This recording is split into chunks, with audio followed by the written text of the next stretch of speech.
રેલવેના કામમાં વધુ પૈસા કમાવી લેવાની લાલચે હલકી કક્ષાના માલ સપ્લાયના દ્રશ્યો કેમેરામાં કેદ થયા. ઉકાઈ સોનગઢ રેલવે સ્ટેશનથી બીજા રાજ્યો અને જિલ્લામાં મોકલવામાં આવતી કપચી હલકી કક્ષાની હોવાની શક્યતા. મજબૂત કાળા પથ્થરના બદલે લાલાશ પડતા કાચા પથ્થરો સપ્લાય કરતા કોન્ટ્રાક્ટર. ત્યારે સવાલ એ ઊભો થાય છે કે શું પથ્થર સપ્લાય કરનાર એન્જિનિયર વધુ પૈસા કમાવી લેવાની લાલચમાં કરોડો લોકોના જીવ જોખમમાં મૂકી રહી છે? રેલવે પાટા નીચે વપરાતી આ કપચી હલકી કક્ષાની હોવાના કારણે જો કોઈ મોટી દુર્ઘટના થાય તો જવાબદાર કોણ?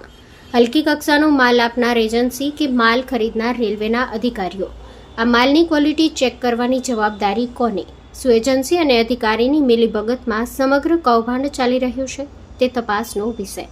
મિત્રો, આજરોજ અમે તાપી જિલ્લાના ઉકાઈ સોનગઢ જે રેલવે સ્ટેશન છે ત્યાં મેગા ડેપો જે છે, જ્યાં આ પ્રમાણેના કપચી જે છે, પથ્થરો જે છે, ગિટ્ટી કહેવાય ને હિન્દીમાં, એ ખાલી કરવામાં આવી છે, ત્યાં આવ્યા છે.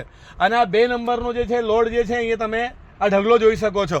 હવે તમને હું બતાવવા માંગુ છું કે સરકાર મજબૂત કામ થાય, સારું કામ થાય, સારી ક્વોલિટીનું કામ થાય તે માટે તાપી જિલ્લાની સ્ટોન કોરીમાંથી કાળા પથ્થરો લેતી હોય છે, મજબૂત પથ્થરો લેતી હોય છે.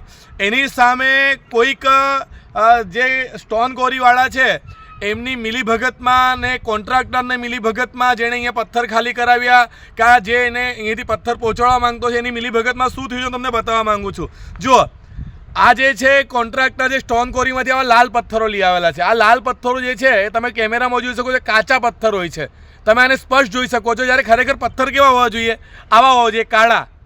આ બેઉ પથ્થરને તમે જો કેમેરા સામે જુઓ તો તમને સ્પષ્ટ જણાઈ આવશે. ને જો ઉચ્ચ કક્ષાથી અધિકારીઓ અહીંયા આવે અને તપાસ કરે તો એમને સ્પષ્ટપણે જણાશે કે આ જે 2 નંબરનો ઢગલો છે એમાં અમે જોઈ શકીએ છીએ કે લાલ પથ્થરો મોટા પ્રમાણમાં આમાં નાખી દેવામાં આવ્યા છે, મિક્સ કરી દેવામાં આવ્યા છે. અને એ પથ્થરો જે છે એ આસાનીથી તૂટી જાય છે અને પાણી પણ શોષે છે, જેના કારણે આનું ભવિષ્ય લાંબુ હોતું નથી. જ્યારે આવા કાળા પથ્થરો જે હોય છે એકદમ મજબૂત હોય છે, એનું ભવિષ્ય લાંબુ હોય છે. ત્યારે સરકારને રેલવે કે જે રાષ્ટ્રીય ધરોહર કહેવાય છે, રેલવે કે જેમાં લાખો લોકો મુસાફરી કરતા હોય છે, એના નીચે પાટા પર આ પથ્થર વપરાતા હોય છે, કન્સ્ટ્રક્શન વપરાતા હોય છે. ત્યારે આનાથી કોઈ મોટી જાનહાનિ થાય, મોટી દુર્ઘટના થાય એ પહેલાં તંત્ર દ્વારા કાર્યવાહી કરવામાં આવે. આ જે કોન્ટ્રાક્ટર છે જેણે માલ ખાલી કર્યો છે એના પર પણ કાર્યવાહી કરવામાં આવે જરૂરી બન્યું છે.